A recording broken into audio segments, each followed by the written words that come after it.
మన నిజామాబాద్ లో కేవలం 6,550 రూపాయలకి స్వచ్ఛమైన నీటి సర్వీస్ ని Cygnus SR aqua solution AMC services అందిస్తోంది. నమస్తే, వెల్కమ్ టు సుమన్ టీవీ.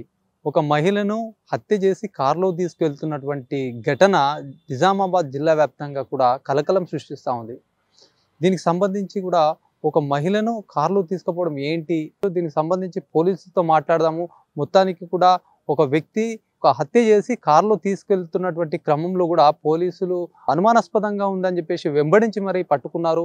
మొత్తానికి వాళ్ళ వర్షన్ ఏంది, అసలు కుటుంబ సభ్యులకు సంబంధించినటువంటి వర్షన్ని మనం తీసుకుందాం. పోలీసులు ఈ హత్య పైన ఏం చెప్తారనే అంశం పైన మనతో మాట్లాడడానికి రూరల్ సిఐ సురేష్ కుమార్ గారు ఉన్నారు. మాట్లాడదాం. నమస్తే సార్.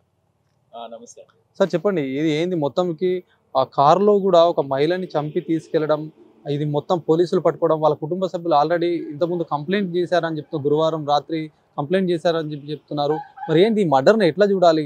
ఒకడే వ్యక్తి చేసినట్ట? మరి కారులో తీసుకెళ్లి మరి ఒక బండరాయితో కూడా ఆమె తలపై బలంగా కొట్టడము, చనిపోవడం, అసలు ఈ కేసుకు సంబంధించి అసలు ఏంటి సార్? ఈ ఘటన మన నిజామాబాద్ రూరల్ పోలీస్ పరిధిలో వెలుగులోకి వచ్చింది. రాజేష్ అని చెప్పేసి అతను బరాక్ నగర్ చెందిన వ్యక్తి.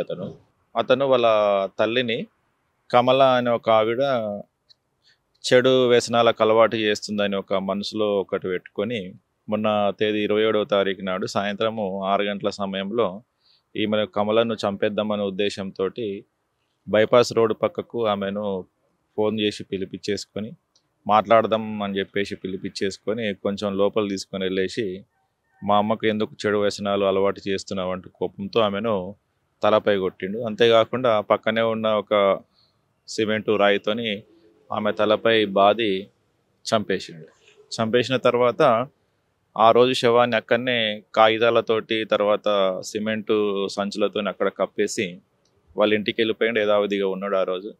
మళ్ళీ తెల్లారి నేను చంపేసింది మళ్ళీ బయటకు వస్తుందేమో అనే ఉద్దేశంతో ఆ డెడ్ బాడీని ఏ విధంగా అయినా సరే దాన్ని కనిపించకుండా చేయాలి, లేకపోతే దూరంగా ఎక్కడ తీసుకుపోయి పడేయాలనే ఉద్దేశంతో ఒక కారుని తీసుకెళ్ళి మళ్ళీ అదే స్థలానికి కారు డిక్కీలో శవాన్ని వేసుకొని ఆర్మూరు వైపు వెళ్తున్నప్పుడు మాకు మాక్లూరు పోలీసు వారు పెట్రోలింగ్ చేస్తూ ఉండగా ఈ కారు వేగంగా పోతున్నది గమనించేసి దాన్ని వెంబడించేసి ఆ కారు రోడ్ ఎంబటి నుంచి నిజాం సాగర్ కెనాల్ వైపు టర్న్ తీసుకొని లోపలికి వెళ్తున్న సమయంలో మన వాళ్ళు కూడా దాన్ని ఫాలో అయిపోయి దాన్ని పట్టుకొని విచారించగా ఆ డిక్కీలో శవం ఉన్నట్టు మనకు వెలుగులోనికి వచ్చింది.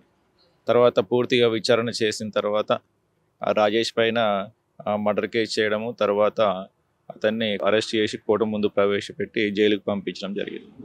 గతంలో ఈ రాజేష్ అనే వ్యక్తి పైన ఇంకేమన్నా ఇట్లాంటి కేసులు ఏమైనా ఉన్నాయా? ప్రస్తుతానికి రాజేష్ పైన ఎటువంటి కేసులు అనేటి ఉన్నట్టు పైకి తెలియలేదు. ఇంకేమన్నా ఏమైనా కేసులు ఉన్నాయేమో వెరిఫై చేస్తాం.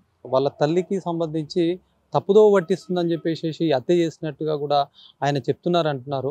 మరి ఇదంతా చంపడానికే ముందే ప్లాన్ చేసి ఆమెని ఒక ప్లేస్కి తీసుకెళ్ళాడా, లేకపోతే దీన్ని ఎట్లా చెప్తారు? అవునండి, మీరు అన్నట్టు అతను కావాలని చంపాలనే ఉద్దేశంతోనే ఆమెను అక్కడికి పిలిపించుకున్నాడు. గత 4-5 రోజుల నుంచి కూడా వాళ్ళ అమ్మ తర్వాత ఈ మృతురాలు ఇద్దరు మాట్లాడుకునేది కూడా అతను విన్నాడు. అప్పటి నుంచే ఈ కమలను చంపాలని నిర్ణయించుకొని అక్కడిని పిలిపించుకున్నాడు. మీరు అసలు కంప్లైంట్ చేశారా ఇలా మిస్సింగ్ కేసు కానీ ఏమన్నా? వాళ్ళు కనిపించట్లేదు అని చెప్పేసి ఆ గురువారం నుంచి మొత్తానికి వాళ్ళ తల్లి కనిపించట్లేదు అని చెప్పేసి పేరెంట్స్ వాళ్ళ కుటుంబ సభ్యులు అయితే కంప్లైంట్ చేశారు. మొట్టమొదట ఇది మనకు మిస్సింగ్ కేసే కంప్లైంట్ నమోదైంది. మర్డర్ కేసు కాదు, మిస్సింగ్ కేసు కానీ నమోదైంది. 28వ తారీఖు నాడు పొద్దున 7 గంటలకు వాళ్ళు రాత్రి మా భార్య రాలేదని చెప్పేసి భర్త వచ్చి బాబు వచ్చి కంప్లైంట్ ఇస్తే మనం మిస్సింగ్ కేసుగానే నమోదు చేసినాం మొట్టమొదట. తర్వాత డెడ్ బాడీ ట్రేస్ అయిపోయిన తర్వాత మర్డర్ కేసుగా మార్చుకున్నాం. అంటే ఇప్పుడు మీరు అన్ఎక్స్పెక్టెడ్గా అక్కడ పోలీసులు ఉండడము, ఏదో స్పీడ్గా వచ్చిన వాహనాన్ని అబ్జర్వ్ చేసి కూడా క్యాచ్ చేసి పట్టారా, లేకపోతే ఏమన్నా అసలు ఇది ఎట్లా ఫైండ్ అవుట్ చేశారు?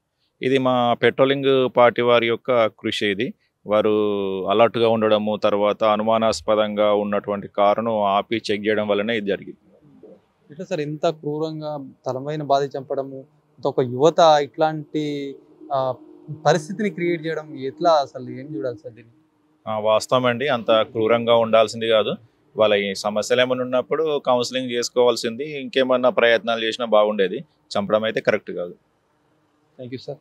ఇది చూడొచ్చు కూడా ఏదైతే కమలని చంపిన తీరు కూడా మొత్తం జిల్లా వ్యాప్తంగా ఒక కలకలం అయితే సృష్టిస్తుందని చెప్పొచ్చు.